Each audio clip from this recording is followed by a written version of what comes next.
All right. So, what we are going to talk about this morning, when I started, I was very young. I was 18 years old, and I had a baseball scholarship. Decided to give it up, but I was actually when I really first started, I was a senior in high school, and I was super excited about the business. I'm going to do something great with my life and change the world, take on the world, and do all those great things, right? Like we all want to do.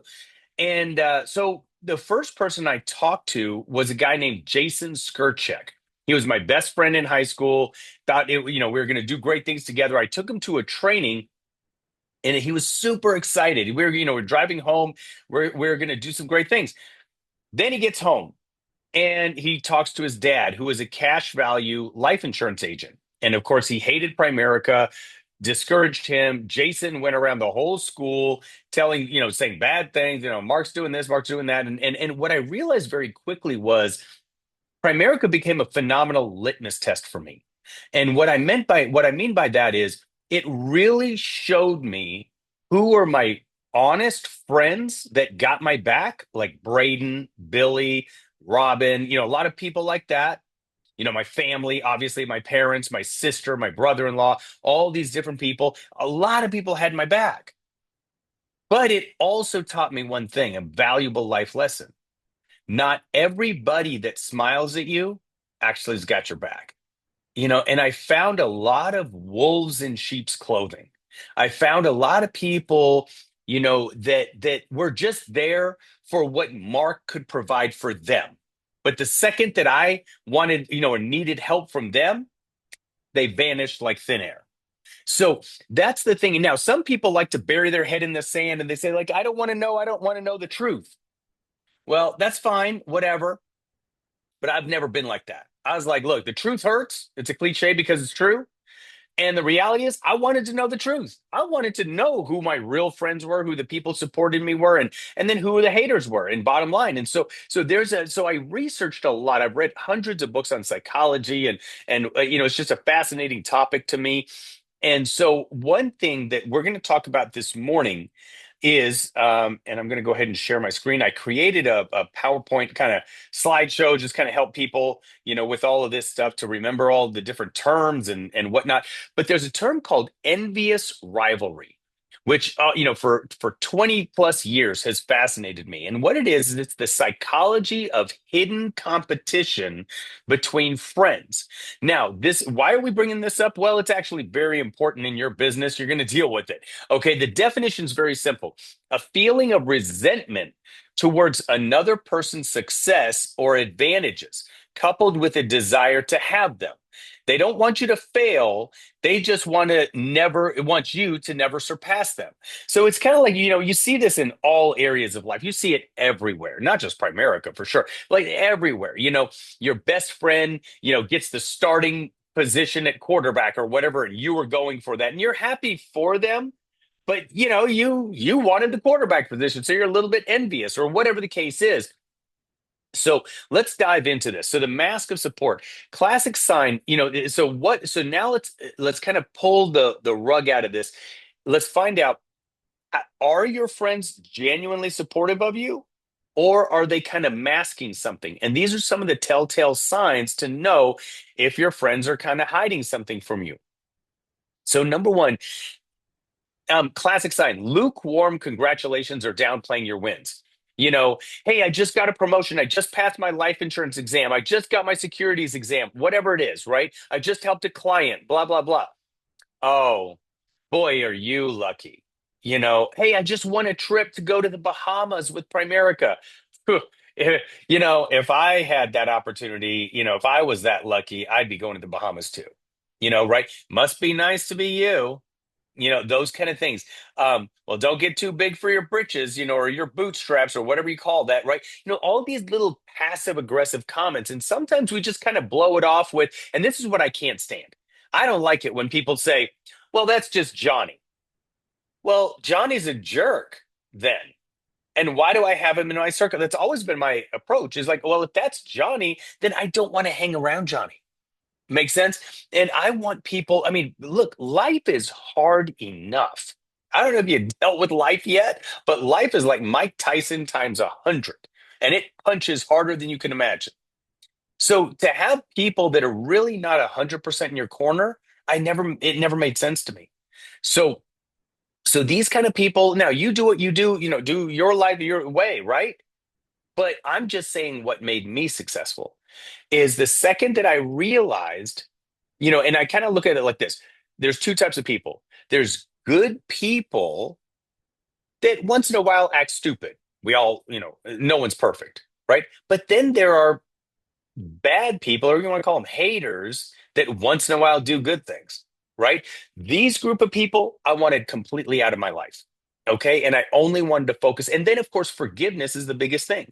So when good people make a mistake, of course, I'm going to forgive them every day, all day long, because I make the same mistakes. Okay. But you got to make sure that you're not having wolves in sheep's clothing in your inner circle. That's really important to me. Next one, emotional incongruence. What they say doesn't match how they feel. Okay. Flat tone with forced, I'm proud. Hey, I passed my exam. Oh, great. Great. See how that is not a great. Okay. Quick subject change after your product, after your success. Oh, great. Hey, by the way, are you coming to the high school football game with us, on Friday? You see how they change the subject because it's uncomfortable to talk about you winning and them not. Because remember this, it's not that your family and friends are some of them. Now, a lot of your family and friends are going to be super supportive of you, genuinely. And I love that. But there are going to be some haters. And it's not that they want you to fail, it's just they don't want you to succeed more than them. So it's kind of like, they want everyone to cross the finish line, but they just got to make sure they cross the finish line first, and they will not allow anyone to cross the finish line first. So if they need to trip you, in order to get across the line first, they're going to do it. Okay. Smile fades faster. Micro expressions reveal discomfort. So micro expressions, people don't know what this is. A lot of people don't. Some people do, some people don't. Micro expressions are like this. You tell them, "Hey, I passed my exam." Their first that split second. Oh, great. Oh, great. You see how it just for that split second, there's the truth is revealed. Whereas someone who's genuinely in your corner, you say, I passed the exam. Oh my God, that's awesome. I'm so excited. Jennifer, Johnny passed, or whatever. And they're constantly banging the drum to cheer you on. Um, okay, next one. Passive aggressive support. Support with sabotage underneath. This one, on social media, this is constant. You typed in, I just helped a family with investments and they're going to have $1 million of retirement. They don't, where normally they like your stuff, this time they don't. They skip the post, right? Little jokes that sting. This one's a common one. Okay. Hey, Bobby, are you a millionaire yet? It's like, dude, I got that. Mark, are you a millionaire yet? I just freaking wanted to punch him. Look, jerk, like I'm not bothering anyone. I'm not hurting anyone. Why are you attacking me? So just understand people have these weird hidden agendas, okay? Compliments that minimize your value. Hey, I passed my life exam. You're going to be a life insurance salesman now? Right? It's just ridiculous how people act sometimes. So subtle competition, they can't let you win for long. So, hey, I'm so excited, man. I finally got my securities license. Well, I'm starting something too. I'm starting my own business too. So it's like they don't let you live in that moment. One upping stories. We've been all a part of this.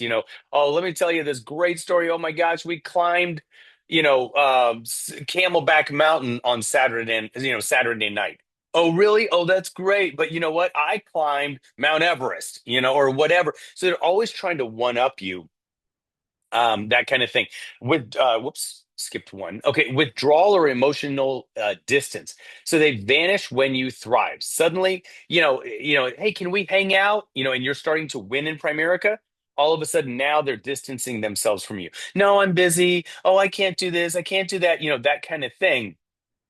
Because the reality is this, and it's such a silly thing. And we all have done it in our life. I'm not saying that, no, I'm certainly not perfect. I'm guilty of all of this stuff here and there. Okay. in life. Everybody is. So if you say that I've never done this, well, you might be fooling yourself, okay? But we've all been stupid at times in life. It goes back to, are you a good person that sometimes makes stupid mistakes, or are you a hater that once in a while does something good, right? So we've all made these mistakes, but you want to make sure that you surround yourself with people that are not abusing these mistakes. Gossiping, saying, "Oh, did you hear about Susie? Yeah, she's going to be a millionaire." Did you hear about Johnny? Yeah, he won a trip to Orlando. Now he thinks he's the best thing in the world. He thinks he's so much better than us, right? Gossip and all that nonsense, okay? Defensiveness and projection, okay? Your growth. See, remember this: your growth in some people, not all, and I wouldn't even say the majority, but some people, your growth triggers their insecurity.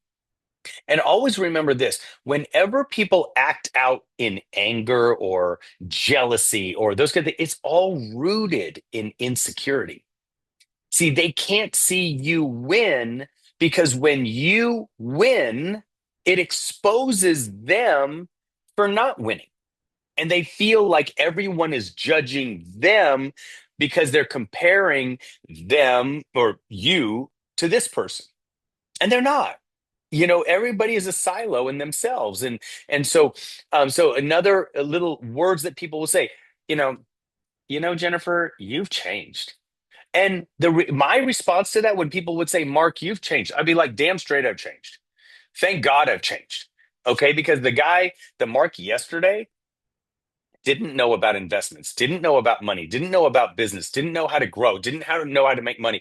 And now the Mark today is, I'm excited because I'm learning that stuff. I certainly am not an expert by any stretch, but every day I'm trying to get 1% better. So yes, I take that as a compliment. Thank you. I have changed. Okay. And I like to look at it as I've improved. I've improved. And some people look at improvement as change, and change is bad. I never looked at it like that. I looked at it as improvement is change, and change a lot of times is great. Not always, but a lot of times it's great. So don't get your hopes up, right? That guy that brought you in, that you introduced me to. I don't know about him, right? Or I don't know about her. That kind of thing. Disguised jealousy as advice. Well, let me give you some advice. And it's like, whenever I always think of it like this: never take advice from people that are more messed up than you. And it's amazing, human nature is, we do. We do. We a lot of times we take advice from people that are just way more messed up than us. Bottom line, these people are not villains. They're just insecure souls trapped in a comparison situation. They're constantly comparing themselves. And remember, the enemy of joy is comparison. Don't look left, don't look right. Just focus on what your goals are. If you're focused on getting 1% better every day, I'm telling you what, in 3 months, you're 100% better. So understand, just it's all about you. It's the man or woman in the mirror that's staring back at you. In psychology, this is called covert envy, where your progress becomes their mirror of inadequacy. So understand, those people eventually will really pull you down. Protect your energy, celebrate silently when needed. Okay, when I win, I know the people that will celebrate with me, and I know the people that will kind of turn it on me. So I stay silent with those people, and I celebrate with the good ones. Um, you can't lose when your only competition is your old self. So that's why we say every day, just focus on getting 1% better, and all of a sudden your business is going to grow. And just understand this: everybody in the world that decides to do something special with their life will always have haters. Always. That's why any autobiography of a successful person, man, woman, or child, there's always a part of that book that they talk about how the world was against them. And you're no different. I'm no different. But let's go do it together. And remember this: lean into the people that are supporting you. And guess who's supporting you tremendously, no matter what? Is your trainer, your regional vice president, myself. We're all in your corner. We want you to win, obviously, because if you win, we win, right? So lean into that and thank God. Be thankful for all the things that God has blessed all of us with. So let's go do something great. God bless you. Have a great day.